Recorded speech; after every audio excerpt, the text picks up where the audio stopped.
नमस्कार। आज का हमारा प्रकरण है स्वर संधि हिंदी व्याकरण के अंतर्गत। आज हम स्वर संधि किसे कहते हैं और स्वर संधि के भेद स्वर वर्णों के आधार पर कितने होते हैं। जैसा कि हमारी संधि के नाम से ही पता चलता है कि स्वर संधि अर्थात स्वर वर्णों के मेल से उत्पन्न विकार को स्वर संधि कहते हैं। ये 11 स्वर हैं जिनके मेल से स्वरों में जो उत्पन्न विकार होता है उसको स्वर संधि कहते हैं।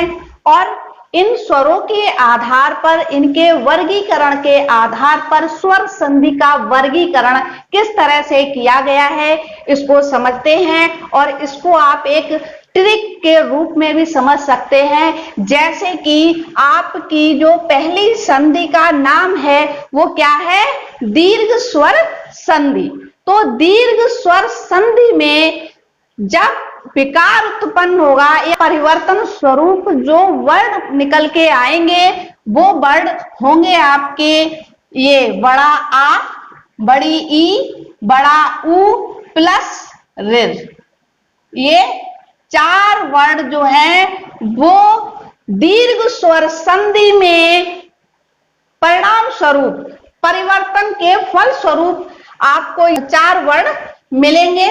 और इनका अभी हम संधि विच्छेद करेंगे, नियम भी समझेंगे कि कौन कौन से वर्णों के मेल से कौन सा वर्ण परिवर्तित होता है। तो इसके लिए पहली ट्रिक आप ये समझ लीजिए कि दीर्घ स्वर संधि में जो वर्णों के मेल के उपरांत जो परिवर्तन के बाद जो वर्ण निकल के आएंगे उनमें आपका बड़ा आ, बड़ी ई, बड़ा उ और ऋ, ये 4 वर्ण होते हैं। तो यही है दीर्घ संधि की पहचान। अब आते हैं गुण स्वर संधि। इसका जो स्वर संधि का जो दूसरा भेद है गुण स्वर संधि, उसमें आपके 2 वर्ण, एक तो ए और दूसरा ओ, ये 2 वर्ण जब मिलेंगे, कौन से मिलेंगे ये नियम जब हम देखेंगे तब समझेंगे। लेकिन परिणाम स्वरूप जो आपको 2 वर्ण निकल के आएंगे वो आपका ए और ओ होगा। और अर, ये कौन से वर्ण मिलके बनेंगे?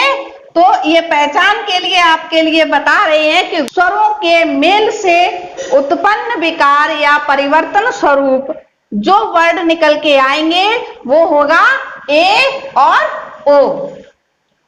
इसके अलावा और तीसरी स्वर संधि वृद्धि स्वर संधि। तो वृद्धि स्वर संधि में अब आपके वर्ण हैं आए और आओ, आए और आओ। ये आपके आए और आओ, ये 2 वर्ण जो हैं वो वृद्धि स्वर संधि में आते हैं। तो ये आपके लिए एक ट्रिक है जिससे आप ये पहचान सकते हो किसी भी शब्द में कोई भी संधि के उपरांत जो निर्मित शब्द होता है, जैसे कि संधि का काम है शब्द निर्माण करना।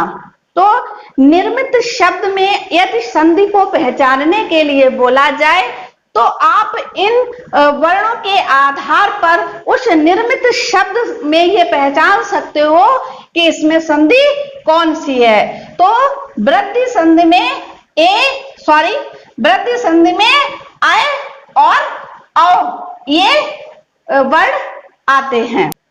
एक कंफ्यूजन हमेशा रहता है कि दीर्घ स्वर संधि और वृद्धि स्वर संधि में कि वर्ण कौन से हैं। जैसे कि दीर्घ का मतलब होता है लंबा। जिस वर्ण को, इस कंफ्यूजन को आप दूर कर लीजिए। दीर्घ स्वर संधि, इसके लिए दीर्घ स्वर संधि के लिए एक उचित ट्रिक, इसका अर्थ होता है लंबा या देर तक उच्चारण करने वाले वर्ण। तो इसमें लंबा या देर तक उच्चारण करने वाले जो वर्ड है वो है आ, ई, उ। इनको आप देर तक बोल सकते हो, जबकि वृद्धि संधि में लंबा या देर तक नहीं बोल सकते, ऊंची आवाज में। वृद्धि संधि के लिए आप बोल सकते हो। वृद्धि संधि के जो वर्ण संधि के उपरांत निर्मित शब्द में मिलते हैं उनको आप ऊंची आवाज में बलपूर्वक बोल सकते हो, लेकिन अधिक देर तक नहीं। कैसे? आए, आओ। तो ये उच्चारण तो इनका तेज हो सकता है ऊंची आवाज में झटके से, परंतु आप अधिक देर तक नहीं बोल सकते हो। ये दीर्घ संधि और वृद्धि संधि में अंतर है। आपका ये चौथे नंबर का जो स्वर संधि है एड़ संधि, और पांचवें नंबर का है अयादि स्वर संधि। तो इनमें जो स्वरों में मेल होता है वो तो यही स्वर होते हैं जो आपको 11 स्वर ऊपर बताए गए हैं, यही स्वर होते हैं। लेकिन इन स्वरों के मेल के उपरांत जो वर्ण निकल के आते हैं वो स्वर नहीं होते हैं, बल्कि व्यंजन होते हैं या फिर स्वर युक्त व्यंजन होते हैं। किस तरह से? जैसा कि यण संधि में आपका ये जो व्यंजन है या, व और ये और र। एड़ स्वर संधि में या, व, ए, ये और र। तो ये वर्ड जो है आपके संधि के उपरांत जो निर्मित शब्द में जो वर्ण मिलेंगे ये वर्ण मिलेंगे। इसके बाद अयादि स्वर संधि है। इसमें जो निर्मित संधि के उपरांत जो निर्मित शब्द होगा उसमें ये जो परिवर्तन स्वरूप जो शब्द आएंगे वो होगा आय, आय, अब तथा आव, अब तथा आव। तो इस तरह से ये थी पांचों स्वर संधि में। आप ये पहचान कैसे करोगे निर्मित शब्दों में कि इनमें कौन सी स्वर संधि है? ये हमने आपको स्वरों के मेल से जो विकार या परिवर्तन होता है उनके परिणाम स्वरूप जो वर्ण निकल के आएंगे उनको बताया है। अब देखते हैं कि किन नियमों के आधार पर और कौन कौन से वर्ण मिलकर इस तरह के वर्ण निर्मित करते हैं। तो इसके लिए अब हम क्रमशः दीर्घ स्वर संधि के कुछ नियम वर्णों के आधार पर और उनसे निर्मित शब्द देखिए। इसमें देखिए सवर्ण हैं, जितने भी वर्णों का मेल हो रहा है दीर्घ स्वर संधि में वो कैसे हैं? सवर्ण है, समान वर्ण है, सजातीय वर्ण है। यानी ऐसा नहीं हो सकता है इस संधि में कि आ के साथ ई आ जाए या आ के साथ उ आ जाए या आ के साथ ओ आ जाए, ऐसा नहीं होगा। कैसा होगा? सवर्णीय यानी सजातीय वर्ण है। इस संधि में सजातीय वर्णों का ही मेल होता है। जैसे कि आप देख सकते हो, चाहे छोटा आ प्लस बड़ा आ हो या बड़ा आ प्लस छोटा आ हो या छोटा आ के बाद फिर छोटा आ हो या दोनों ही बड़ा हो, बड़ा आ हो, यानी आ कोई से भी आगे पीछे कोई सा भी आ हो, लेकिन उनका परिणाम ये बड़ा आ में ही निकल के आएगा। अब सीखना ये है कि हम संधि विच्छेद कैसे करें। तो उसके लिए आपको वर्ण विच्छेद को ध्यान में रखते हुए करना होगा। एक बार इसको देखते हैं। जैसे कि पहला नियम है अ प्लस आ का, तो इसमें देखिए वा में अगर हलंत लगा देंगे तो इससे कौन सा वर्ण निकल के आएगा? आ। और आले में पहले से ही क्या लगा हुआ है? बड़ा आ। तो ये आपका मेल हुआ बड़ा आ का, तो इसके उपरांत आपका कौन सा वर्ण निकल के आया? बड़ा आ। तो देव प्लस आलय बराबर देवालय। तो ये आपका स्वर संधि का नियम है। और इसी क्रम में आगे हम समझते हैं बड़ा आ प्लस छोटा आ बराबर बड़ा आ। इसका एक उदाहरण देखिए, विद्या धन अर्थी अर्थात विद्यार्थी। तो ऐसे ही विद्या में जब इसका वर्ण विच्छेद करेंगे तो इसमें जब हलंत लगा देंगे इस वर्ड से तो इसमें कौन सा वर्ण निकल के आएगा? बड़ा। और अर्थी में छोटा आ पहले से ही लगा हुआ है, बड़ा आ प्लस छोटा आ बराबर बड़ा आ। तो इसी तरह से छोटा आ प्लस छोटा आ भी क्या होगा? बड़ा आ होगा। ऐसे ही परम धन अर्थ में अगर हम मां में हलंत लगाते हैं तो इसमें कौन सा वर्ण निकल के आएगा? आ। और अर्थ में आ पहले से ही है तो इसके लिए इस तरह से ये क्या बना जाके? बड़ा आ। तो इस शब्द के जो निर्मित शब्द है वो क्या होगा? परमार्थ। परम धन अर्थ अर्थात परमार्थ। ऐसे ही विद्या धन अर्थी तो इसका क्या होगा? विद्यार्थी। अब आगे आते हैं, आ प्लस आ बराबर बड़ा आ, तो विद्या प्लस आलय तो क्या होगा? विद्यालय। तो इसमें भी जब हम हलंत लगाएंगे, विद्या में हलंत लगा देंगे तो इसमें कौन सा वर्ण निकल के आएगा? बड़ा आ। और आलय में आ पहले से ही लगा है तो बड़ा आ प्लस बड़ा आ बराबर बड़ा आ। तो ये था आपका स्वर संधि का दीर्घ जो पहला प्रकार है दीर्घ स्वर संधि, उसके उदाहरण। अब आते हैं ऐसे ही ई वर्ण, ई सजातीय वर्ण। ई सजातीय वर्ण, ई कोई भी हो इसमें, चाहे पहले छोटी ई हो या बड़ी ई हो, चाहे उसके बाद छोटी ई हो या बड़ी ई हो, और इनका जब मिलन होगा तो इसके परिणाम बड़ी ई में ही निकल के आएगा। तो इसके कुछ संधि विच्छेद है और ये निर्मित शब्द हैं। तो ऐसे ही रवि धन इंद्र, तो रवि में अगर वा में हलंत लगाएंगे तो ये छोटी ई निकल के आएगी। इंद्र में पहले से ही ई है तो छोटी ई प्लस छोटी ई बराबर बड़ी ई।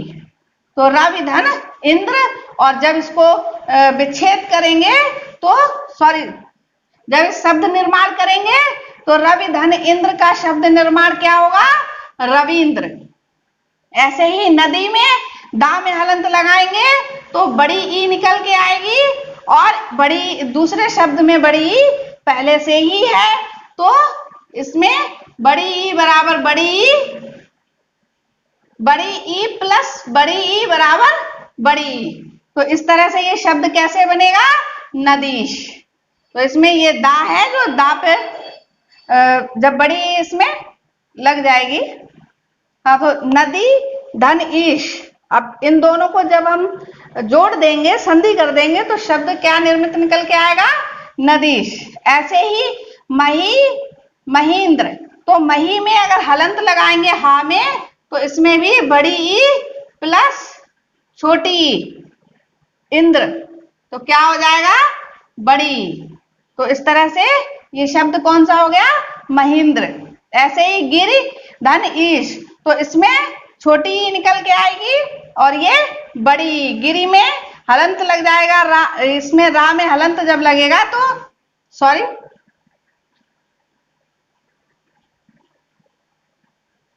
रा में हलंत लगेगा तो छोटी ई निकल के आएगी, और ईश में बड़ी ई पहले से ही है तो ये क्या बनेगा आपका? बड़ी ई। तो इस तरह से अब आपका इसी तरह से आगे आता है बड़ी ई जो निर्मित शब्द है। तो इसमें देखिए आपका जो शब्द दिया है जानकी और ईश, तो जानकी में जब का में हलंत लगेगा तो इसमें बड़ी ई निकल के आएगी, और ईश में तो बड़ी ई पहले से ही है और बड़ी ई प्लस बड़ी ई बराबर बड़ी ई। इसी तरह से उ सजातीय वर्ण, चाहे उ प्लस उ यानी छोटा उ प्लस छोटा उ हो, या छोटा उ प्लस बड़ा उ हो, या बड़ा उ प्लस छोटा उ हो, या बड़ा उ प्लस बड़ा उ हो, और चाहे बड़ा उ प्लस छोटा उ हो या छोटा उ प्लस बड़ा उ हो। तो इनका जो परिवर्तन विकार स्वरूप जो वर्ण निकल के आएगा वो बड़ा उ ही होगा। तो अब इनके कुछ संधि विच्छेद वर्ण और निर्मित शब्द देखते हैं, जैसे कि भानु धन उदय। तो ना में अगर हलंत लगाते हैं तो इसमें जब हम ये भानु लिखा हुआ है, इस ना में इसको हलंत लगाएंगे इस तरह से, तो इसमें से जो दूसरा वर्ण निकल के आएगा वो क्या निकल के आएगा? उ। क्या निकल के आएगा? उ। और उदय में उ पहले से ही लिखा हुआ है, तो इस तरह से छोटा उ प्लस छोटा उ क्या हो गया? बड़ा उ। तो भानु धन उदय, और इनका निर्मित शब्द क्या होगा? भानुदय, क्योंकि छोटा उ प्लस छोटा उ बराबर बड़ा उ, तो ना पे बड़े उ की मात्रा चढ़ गई है। इसी तरह से गुरु उपदेश, तो गुरु में बड़ा उ है और उपदेश में छोटा उ है, जैसा कि सामने से नियम है कि बड़ा उ प्लस छोटा उ बराबर बड़ा उ, तो रा पर बड़े उ की मात्रा लग जाएगी और ये क्या हो जाएगा? गुरु उपदेश निर्मित शब्द। ऐसे ही भू उधर्म, तो इसमें भू में बड़े उ की मात्रा है और इसमें भी बड़े उ की मात्रा है। आपका नियम क्या है? बड़ा उ प्लस बड़ा उ, तो इसमें इस तरह से भा पर जो बड़े उ की मात्रा है वो शब्द उधर्म में लग जाएगा और ये उ जो है इसमें कन्वर्ट होकर एक ही उ रहेगा। तो इस तरह से ये शब्द कैसे निर्मित होगा? भूधर्म।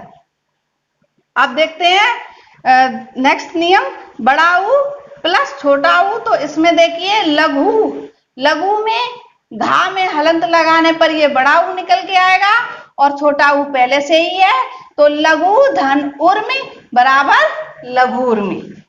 तो इस तरह से आगे देखते हैं सिंधु, इसमें छोटा उ प्लस बड़ा उ और बराबर क्या होगा? बड़ा उ, तो ऐसे ही सिंधु धन उर्मी बराबर सिंधु उर्मी। तो ये था बड़ा उ का सजाती वर्णों का नियम स्वर संधि में, आपका जो पहला है दीर्घ स्वर संधि के अंतर्गत।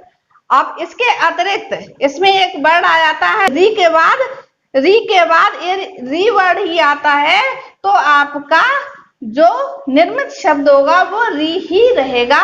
इसके लिए एक शब्द यहाँ पर दिया गया है मातृ धन ऋणम, तो इसके बाद जब ये दोनों शब्द जुड़ जाएंगे तो आपके ये शब्द इस तरह से लिखे जाएंगे, लिखा जाएगा। तो ये थे आपके दीर्घ स्वर संधि के कुछ उदाहरण। अब इसके बाद हम आगे बढ़ते हैं इसी क्रम में गुण संधि की ओर, तो देखते हैं उसके भी नियम और